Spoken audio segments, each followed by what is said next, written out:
translation with a short purport by His Divine Grace A.C. Bhaktivedanta Swami Srila Prabhupada Ki. Prabhupada.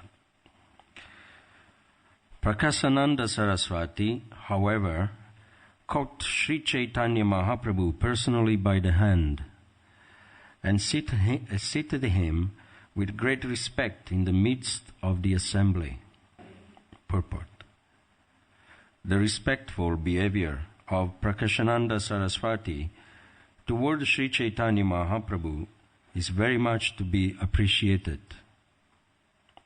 Such a behavior is calculated to be agyata sukriti, or pious activities that one executes without his knowledge. Thus Sri Chaitanya Mahaprabhu very tactfully gave Prashananta Saraswati an opportunity to advance in agyata sukriti, so that in the future he might actually become a Vaishnava sannyasi. And the purport.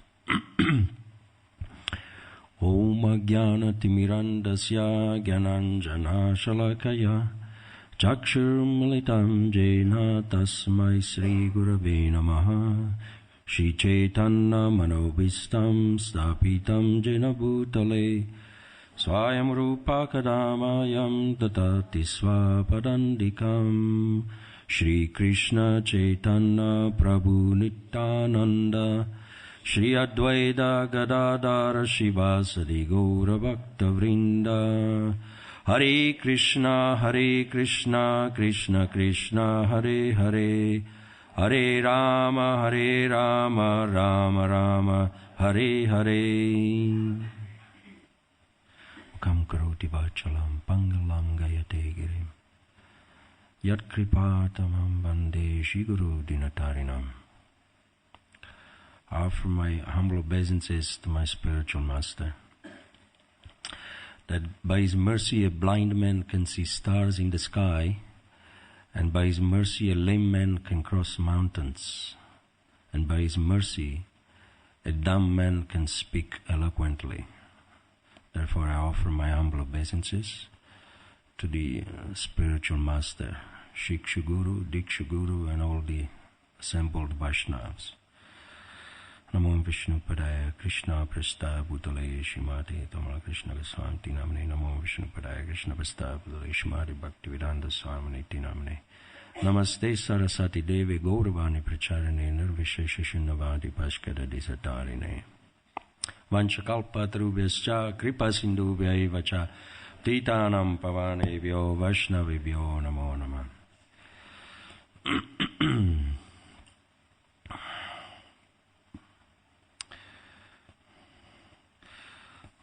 Please correct me, Rupa Vilas Prabhu, if I somehow or another deviate from any Siddhanta or any... actually, you should be the one sitting here and talking.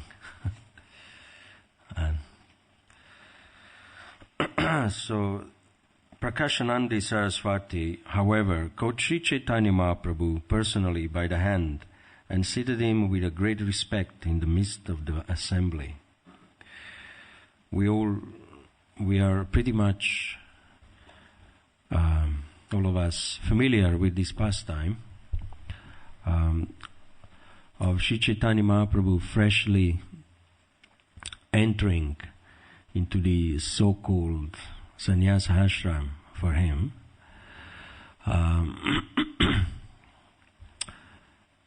Just to, with the purpose of trying to catch all those who try to escape the mercy of Krishna. And amongst those, the most difficult ones, they were the Mayavadis, the follower of Sankaracharya. They, because they studied Siddhanta of the Vedanta philosophy, so therefore it's difficult to wake up someone who pretends to sleep, someone who already thinks that he knows everything, it's very difficult for that person to know more, or to know already what he knows. So Sri Chaitanya Mahaprabhu, he devised this program accepting sannyas, and he could see and could understand that the Mayavadi impersonalists, they were very tough to bend. So one day, I think it was not one of his associates, one of the Brahmins from the group of those Mayavadi, a young man, a young Brahmin, is it correct? He invited him for prasad, for lunch. I think it's in his house that this pastime is happening. Yeah, he invites Sri Chaitanya Mahaprabhu very humbly. He could see that there was a very special effulgence into the personality of Sri Chaitanya Mahaprabhu, and he was very attracted by this new sannyasi. Nobody knew who he was, where he came from, what was his name. So naturally, when someone is effulgent, people, they're attracted to that person, and they like to have some kind of association, company, or to befriend such a person. That's what the bodily beauty. Krishna came. He didn't even come to preach, Sri Chaitanya Mahaprabhu, but his greatest weapon was his bodily effulgence. Just by being beautiful, he was melting the heart of, purifying the heart of all those who were antagonistic towards the personality of Godhead, to negate his personality, to negate the personality of Godhead. So he started with that. He didn't have to press himself by struggle, by preaching, or by debate. He just manifested a little glimpse of his opulence, effulgence, because the word Krishna means attractive and beautiful. I don't have any problem with that. Many people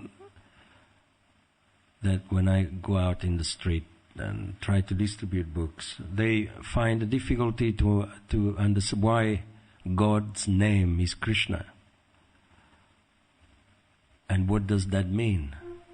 So I have to explain, that he has no name, really, God.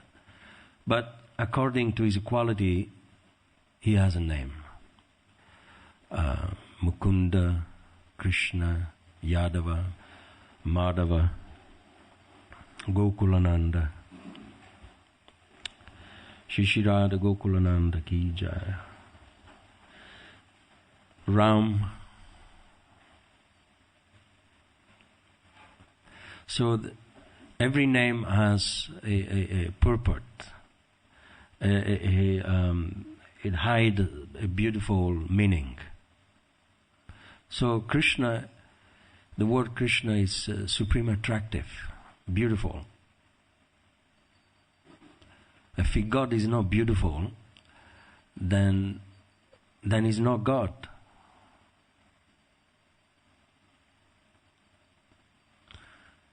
Beauty doesn't just mean, when you look at someone, it doesn't just mean the perfect profile, nice shape of the face, and nose, and beauty. There's a say, knowledge is the most beautiful thing. Compassion is a beautiful thing.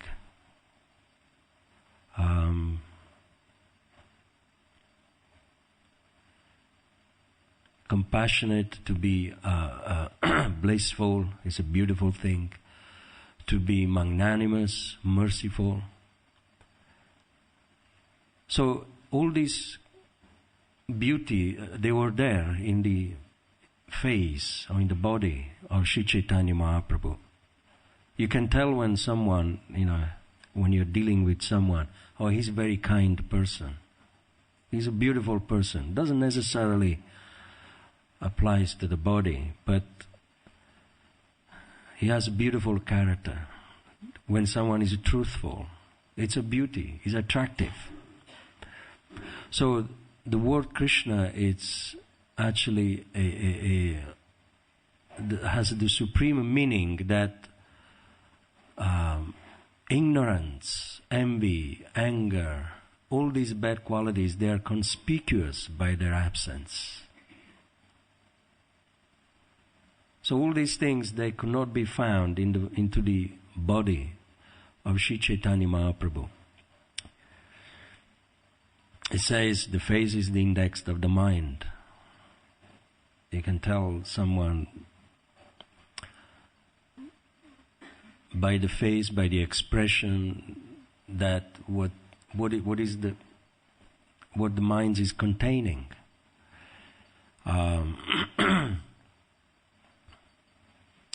When someone is sincere, or when someone is, you could tell all these things. When someone is, you become a little bit adamant, a little bit suspicious. When someone is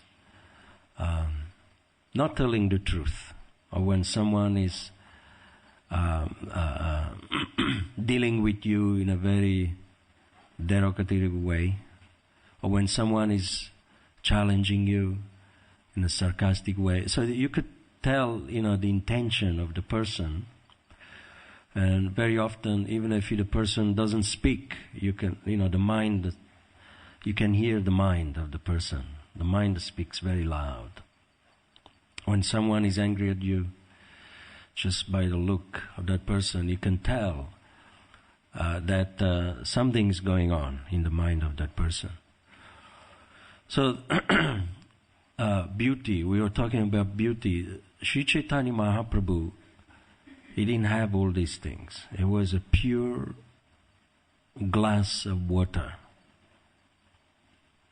I don't know how to explain, but the way Srila Prabhupada explains the character of Sri Chaitanya Mahaprabhu in all these books of the Chaitanya Charitamrita, everything he did was beautiful.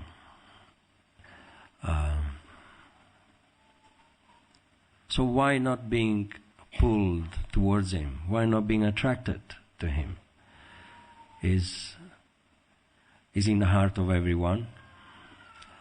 And if you are attracted to someone, another living entity, we were talking about God before, but now let's talk about a devotee, someone who has a connection with God.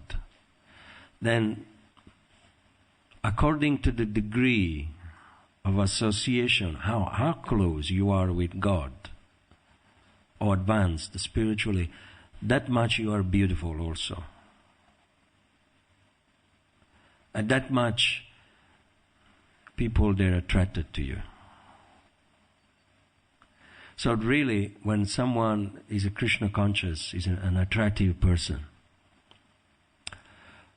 spiritual advance, it's not just knowledge. Knowledge, it doesn't bring people necessarily close to God. As Krishna himself declares in the Gita, Bhaunam Jamanam Ante Yamanam Mam Prapadyante Vasudeva Sarvamiti Samahatma Sadurlabha. In order to become Mahatma, you have to take a birth many times. Bhaunam, Bahu means many times. Janmanam Ante. And through those births, you may study, you may try to understand. Vasudeva Sarvamiti Samahatma Sadurlabha. Maybe after many thousands of births, maybe you can, such a soul, Mahatma, he maybe understand that Vasudeva is the cause of all causes. That's not just Krishna saying that. Lord Brahma, Vedeshu Durlabham, Adurlabham, Aktma Bhakto, Govindam Mahadipurusham, Tamaham Bhajami. There are so many statements from great personalities. Vedeshu Durlabham. You cannot be understood even by the greatest of Vedic study, the greatest scholar or Vedic knowledge. But you can be understood easily, Atma Bhakto, someone, such a soul who is your devotee. So, the criteria to become beautiful, like Sri Chaitanya Mahaprabhu, attractive, because really, when we say, oh, we go out and preach, that is not what attracts people to Krishna consciousness. It's not the preaching, but it's what is the carrier of the goods. It's actually how you carry yourself. I can have the full, in my full command, I can have the power of all the Vedic literature in my possession. But does it do any good to me if I preach that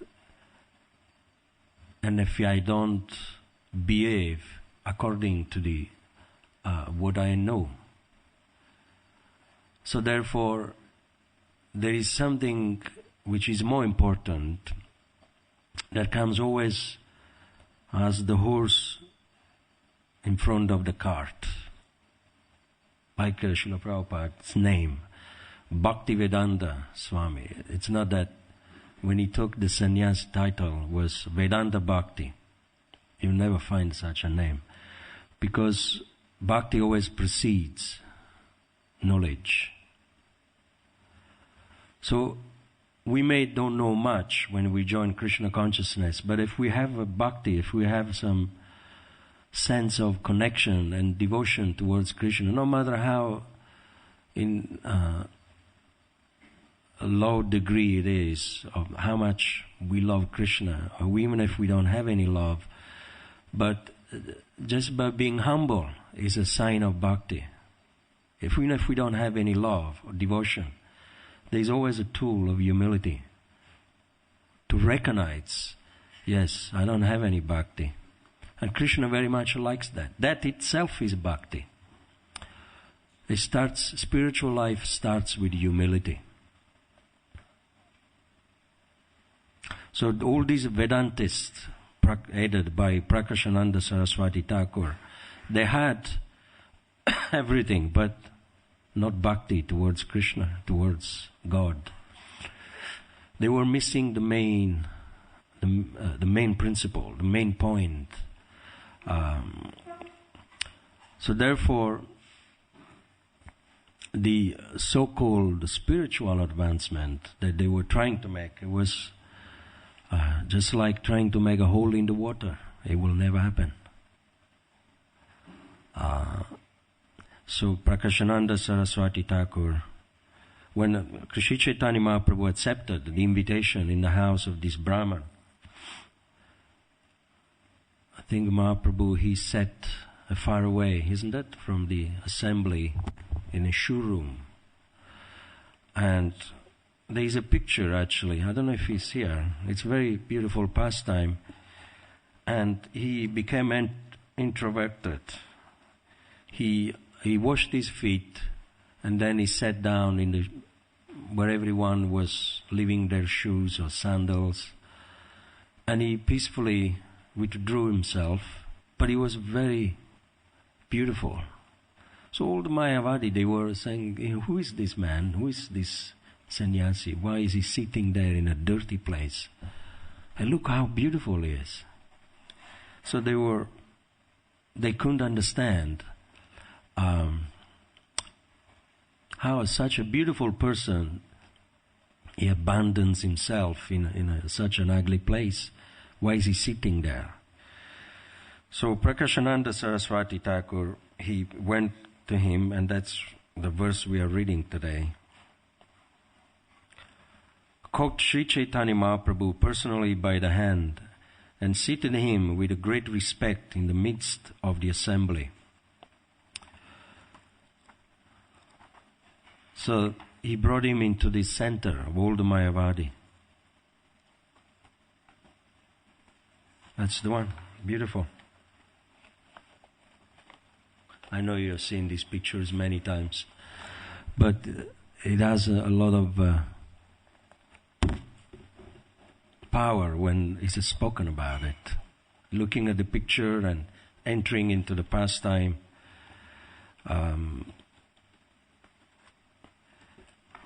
You could see that Sri Chaitanya Mahaprabhu, the behavior was not just like, someone, a professor who's been interviewed, to give a statement. They dress very nicely and then they push themselves forward, yes, I know. And they try to overlord they hijack the whole debates, conversations. I've seen, many times. You could see on TV when everybody thinks that their idea is the best. But Sri Chaitanya Mahaprabhu's behavior was different. Yeah, he was invited, but still, he kept very humble, away from everybody, and he waited for them to make the initiative. He just went there with his beauty, that's all. Not try to engage in any debate. So that's a powerful preacher. One time I remember, it was a very cold day, extremely cold day. I was with Shivram Swami, myself, Shivram Swami, I think it was Arjuna and Krishna Chaitanya. Krishna Chaitanya, I don't know if any of you remember him. We were in a parking lot and I came out of the car to unwrap some books. It was very cold. My hands, they were, and everyone else, they were trying to warm up before going out. And and there was a man parked behind. Then everyone came out of the car, and we were peacefully unwrapping some books and putting the books in a bag. And this man came out of the car. No, he didn't come out actually. He opened the window, and he called me, and he said, you look, you people, you look very saintly, very, very attractive. What are you doing here? What have you got? What is that? So the point I'm trying to make is that we were not even preaching. We were not doing any activity at all whatsoever. But just by the desire to please Srila Prabhupada, to do something for Krishna, somehow or another, somebody was attracted to us. And that's preaching. So the preaching, charity begins at home, begins with us. Trying to clean our body in the morning, shower externally and internally with the chanting. We'll come to that in a minute. The process of purification, it's meant to become attractive. Not just to the living entity, but even God himself, he becomes attracted to us.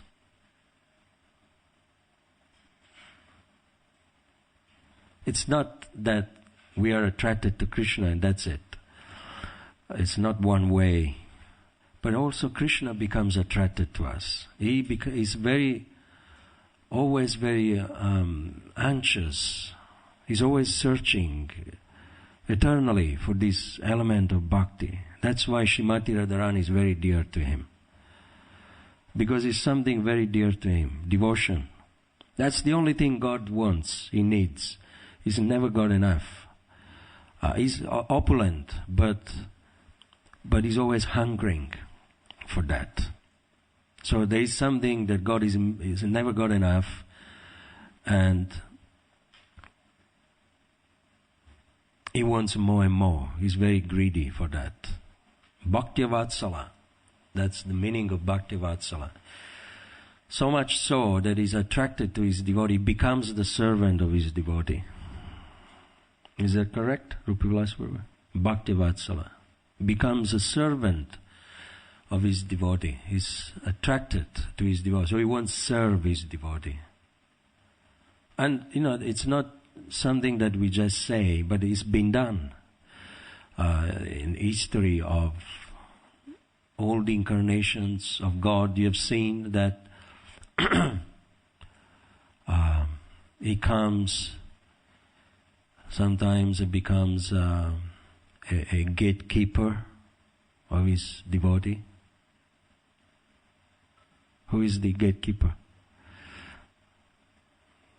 Who plays the part of a gatekeeper? Who is that? Yes, that's the one. Vamanadev, yes. Became the gatekeeper of. That's something like Kuveri Prabhu is doing. He's a very humble man, good man. If you talk to him, that's all I know. I'm just here as a gatekeeper. Humble service. That's what God was doing in the planet, opulent planet of Maharaj Bali. And He set Bali as the king of that planet on the throne. No, you be the king and I'll be the gatekeeper. I will serve you. Make sure no intruder will come in.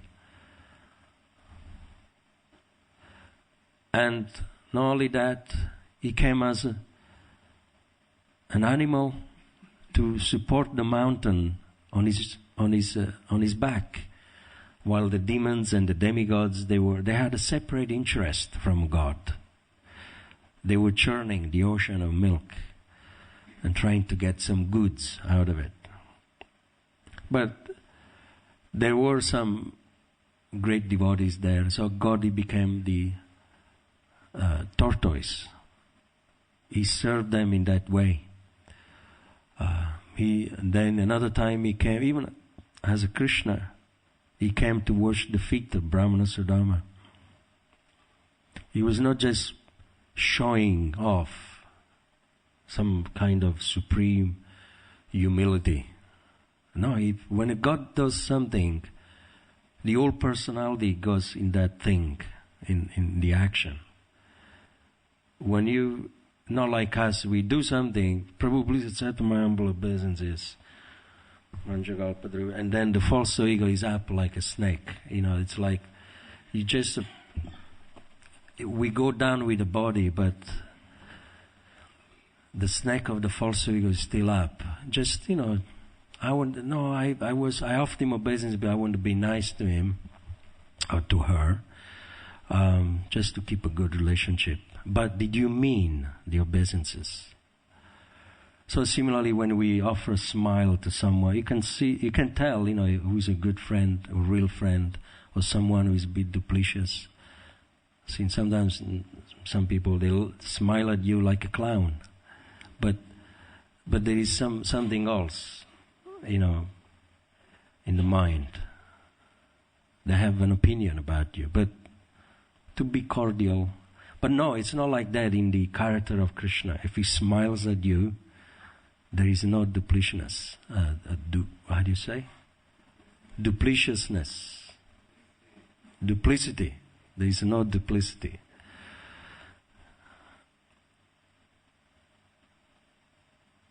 Everything He does is all good. So He was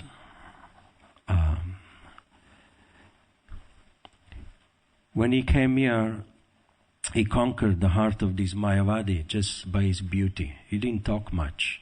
Actually, there was only one thing, if I remember correctly, he said, when he was brought in the midst of the assembly of all these Mayavadi. Then, fully satisfied, the Mayavadi, they were purified just by looking at him. Then they said, okay, but now we understand that you are a Narayan. We are pretty much convinced that you are God. Immediately they could understand that is somebody superior to them. And they said, but we still don't understand one thing. Why don't give so much importance of the Vedanta philosophy? Why don't you like to associate with us who study the Vedanta? And Sri Chaitanya Mahaprabhu, there was one, if I remember, Prabhupada used to describe that he did not associate with them because they were always criticizing not the Lord, but mainly his associates. You know, that he's associating with all these fanatics, chanting and dancing, sentimentalists. And so Krishna, he pained Sri Chaitanya Mahaprabhu, not because an offense was towards him, but it was towards his devotees. That is the reason why he kept always away from the Mayavadis. But somehow or another, they did something to overlap those offenses. They invited him for prasad, and then they invited him to sit with them. You know, that was, Srila Prabhupada calls it in the purport. They had the good fortune of engaging in Agyata Sukriti. Agyata Sukriti is a very special phenomenon. It's actually very often is born from not from pious activities, it's unconditional mercy. It just happens by the will of the providence. So you can be very, very bad person, and then all of a sudden something good will happen to you. You will have the desire to do something good. That is called Agyata Sukriti.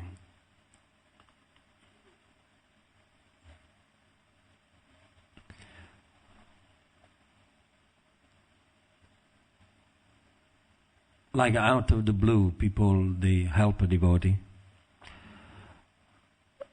Or someone does something which is favorable to the devotees.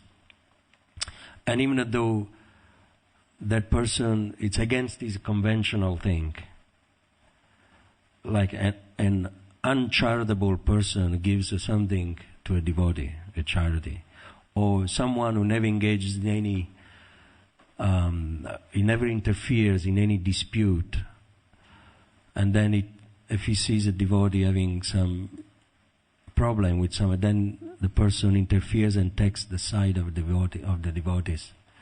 That's Agyata Sukriti. So somehow or another they favored Sri Chaitanya Mahaprabhu here, and then they asked him this question at the end, why what's wrong with the Vedas? The Vedas, they're pure. So he said, that's the time when he spoke very nicely, and he said, I am a fool. I'm not even on the standard of, I'm a low class sannyasi. I think it's in the previous verse that his category of sannyasi is sannyasi gurus was from a different line, which was supposed to be low grade than those Sankara followers.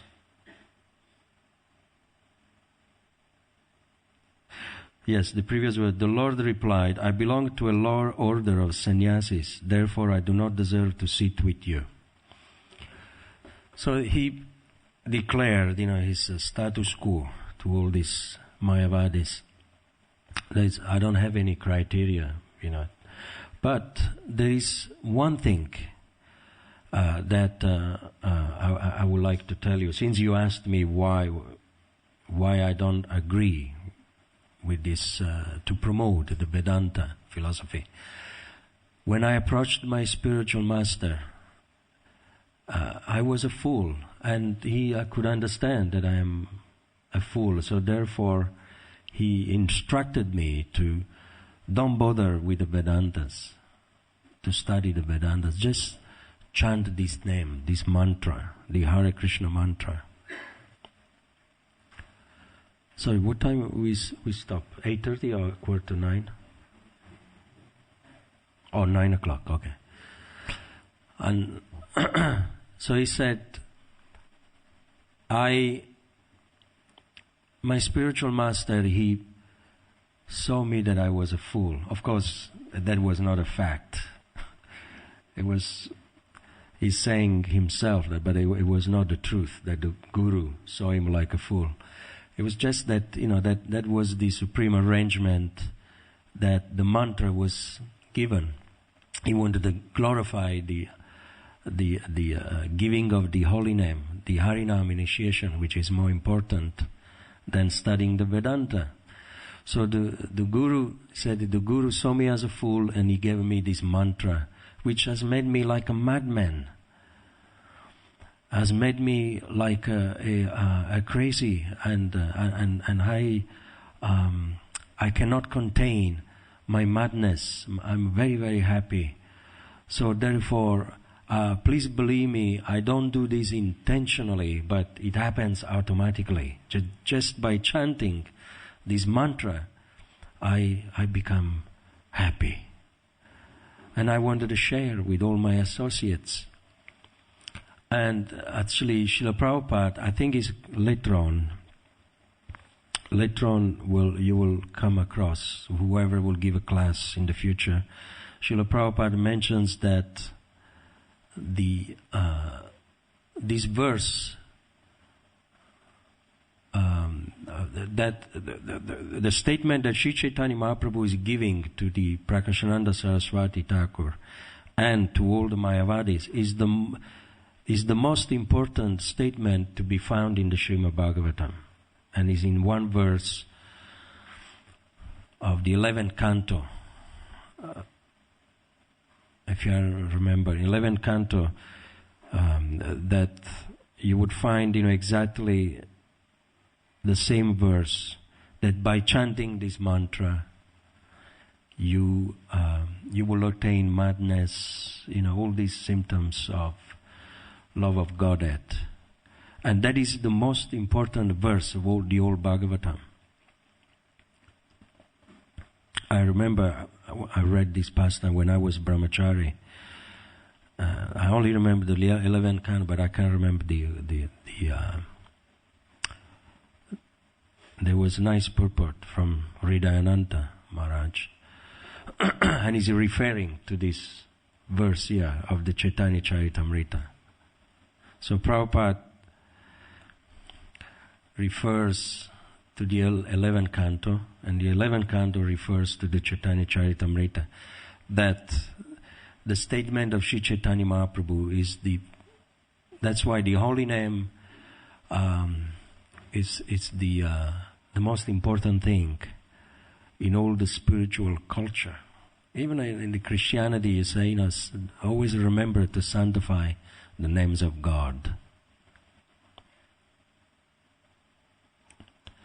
Calling God by the name is very pleasing to Him. Just like when you call someone, it's have you ever experienced if someone says Prabhu Haribol, or some impersonal thing, or when someone comes to you and calls you by the name, it's very personal. They really touch the core of your identity. Isn't it? Or am I talking rubbish? But I prefer more someone calls me by name than hello, or I know that there's one of my friend, a devotee, and his wife will never call him by the name. Of course, in the Vedic culture, you're not supposed to call your husband by the name. But still, he's been married for about 30 years and still waiting for his wife to call him by the name. She says, Haribo, Haribo, she's in the other room, Haribo, since the time they've been married. So anyway, you just wanted to tell me that. So it's all these small things, but it's very personal. You call God by the name, and He likes it very much. Immediately, He turns around, yes. And especially when we chant on, that's the whole purpose of spiritual life. It's not something sentimental that we are doing. It's a science. It works. It's just that we haven't understood yet what we are doing. What was it? In a conversation, I was reading a conversation, Srila Prabhupada in Mayapur, with one of his walking disciple. I think it was Jayapataka Maharaj. Prabhupada said it takes, after 30 years, we can start to understand what it means to call God by His name. It's just like when we chant our japa. There's difference when you chant, and the mind is on something else. It's like if you just make an experiment, if you are in the room with someone, and then you talk, then you address the wall, and you talk, and you chant, you call that person by the name. The person says, yes, I am here. But actually, your attention is towards the wall or the window or something. So and that person is keeping saying, yes, you're calling me, what do you want? What do you want? So it's like that. Every morning we ask God for some service, but we don't really address Him straight with attention. Straight in the not in the eyes, but my dear Krishna. That's what it means, chanting the names every morning. My dear Krishna, I woken up today. Thank you for a new day. Please engage me in whatever little service I could do for you. Even once, if we, with attention, we make this prayer when we are chanting the holy name, He likes it very much. Then our day is successful. How many times we chant our 16 rounds, but without thinking that? Isn't it? It happens. Hands up if it never happened to you. Come on, I'm challenging you today. Please put your hand up if it never happened to you. It happened to me for many, many years. We chant, we can go into a mechanical mode, or we can go into just try to listen to the holy name. But actually, the mantra upasana, that's the whole purpose of chanting the holy name. Mantra upasana means making connection with Krishna. I think Rancho Prabhu mentioned yesterday. After chanting, it's nice to stop chanting and just sit quiet and try to reflect on what you have done. That means being rational. I mean, I differ a little bit from Rancho Prabhu. I mean, it's a good methodology to do that, but I personally I try to think before I chant, not afterwards. Try to think before, let me have a meeting with Krishna, even if it's for a few seconds. So, thinking of Krishna a little bit when we are chanting our 16 round, which is 2 hours, just a few seconds of sincerity, and makes the whole 2 hours, the whole 16 rounds very auspicious. Believe me, because I've experienced it. I shouldn't say believe me, because I'm sure you have experienced as well. But when I think in that mood, please engage me in a little service. I'm addressing you as a person. You are in my heart. And I'm calling out your name. I'm lost in this world. I don't know the way to come to you. So please guide me by giving me some service. Guide me through your names, through your devotees. Just make some arrangement that I will find my path to come close to you. So that's usually my thoughts when I chant or before I chant. And it works. So that's something. Something is better than nothing. Of course, if we think like that, not just for a few seconds, but for more, maybe for one round, if we could do that, it's very difficult. 6 minutes, the mind it's a very, wild goose, it's actually the most difficult element, the most difficult prisoner to catch. Phenomena. It's the most difficult phenomena to control. But is it possible? It is possible just by chanting and try to befriend with the mind, with become one with the mind, one with intelligence. I was one time, I know it's very basic, and it's for neophyte devotee actually, the verse of Uddarit Atmanatmanam Natmanam Avasadaye Atmavatmano Bandur Atmaiva Ripuratmana.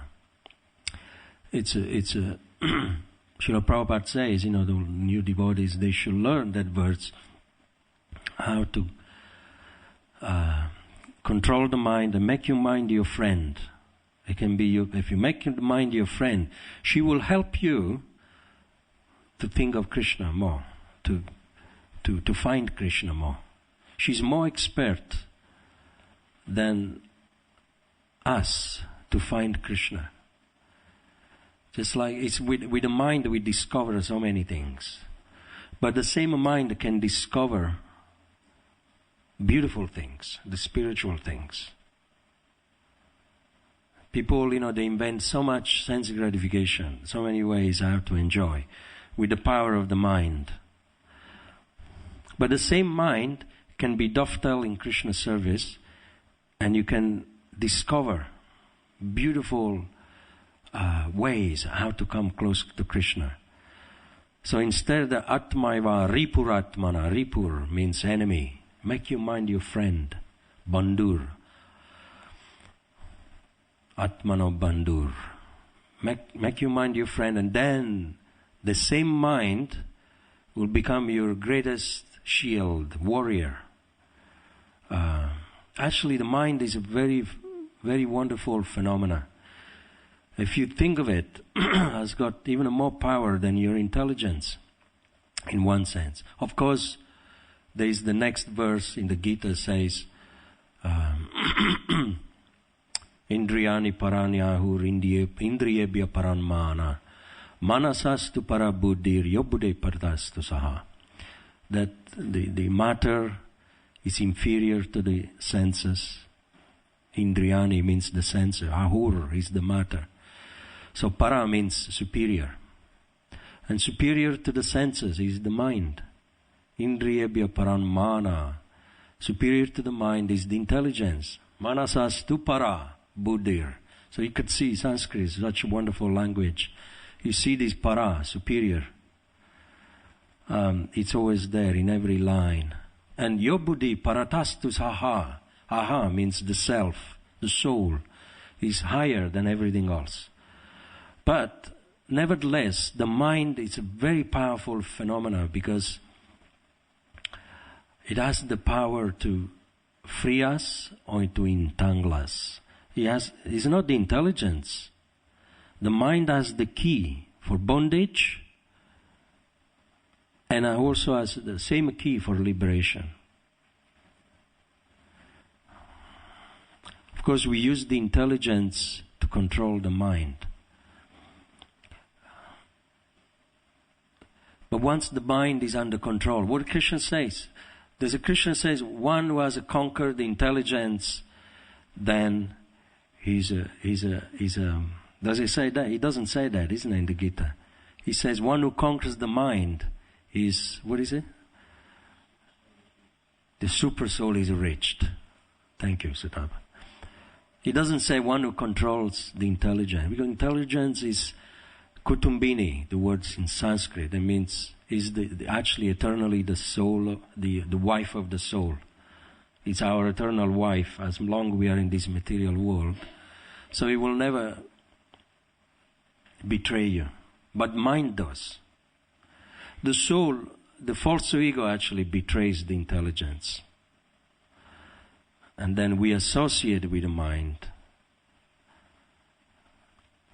And then every time we associate, it says in the fourth canto, these 3 children are born: lust, anger, greed. It's like the mind becomes pregnant with these 3 children.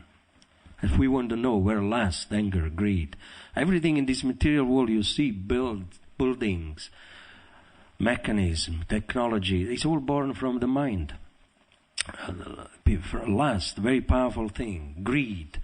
With greed, so much is going on, is going around. All these FTSE 100 index, the economy, it's all moving on greed. And these are elements of the offspring of the mind. You can see how much the mind is creating havoc. All the wars that you have in this world, created by the mind. The arms, the weapon, invented by the mind. Such a powerful element. Never underestimate our worst enemy, which is the mind. But the same mind can be, if it becomes favorable, it becomes a tool, a beautiful tool to create a beautiful thing for Krishna. Anyway, I was drifting from the... So, Sri Chaitanya Mahaprabhu, that's the only few words that he expressed to the Mayavadi. The only name, and Bhaktivinoda Thakur emphasized the same thing, is the only thing in the whole 14 worlds. There is nothing else superior than that. Alright, is it Bhaktivinoda Thakur or Rupavilas? What does he say? Nothing else to be had on all the 3 worlds. The holy name. So the holy name is the beautiful sound vibration that can deliver us, can deliver the mind, has the power of domesticating the mind in Kali Yuga. And then, but can you imagine, then the mind will help us to be personal towards Krishna. Please engage me in some service every day. So the sound vibration, very important, more than reading so many books in silence, or speaking nonsense, or just dry philosophy. The holy name comes as a crown jewel, sitting above the Vedanta philosophy. The names, because you're putting Krishna as a crown on the Vedanta. Because the Vedanta philosophies are all the words of Krishna, of God. If we don't know who is, if we know everything about the Vedas and we don't know the source, then we are missing the point. Just like you appreciate very much a painting, beautiful painting, and so the painting is glorified in the, the people, they organize a great program to give an Oscar, winning Oscar to painting for being beautiful. You never seen such a thing, right? They always call the artist. People, they're curious. They want to know who is the artist. So if there is a painting, there must be an artist. If there is a Vedanta, there must be Vedanta Krit. There must be a source of the Vedanta. There must be the what is that verse? Vedascha sarvera ham ima vedyo. Vedanta Krit. Veda vedeva chaham. One who understands that verse then is not an impersonalist. Krishna says, if you understand Vedanta, you have to understand that Vedanta is from me. Aham ima vedya. Vedanta Krit Veda Vedeva Chaham. So, sound vibration, the names of Krishna is this material world was built, prison house built by sound, tapasya. And we can also deliver ourselves not by knowledge but by sound vibration in Kali Yuga. So the sound vibration always, the names of God, very important to give deliverance in Kali Yuga.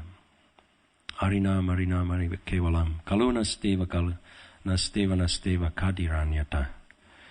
And the supreme sound vibration, to conclude the class, is Hare Krishna, Krishna Krishna, Hare Hare, Hare Rama, Rama Rama, Hare Hare.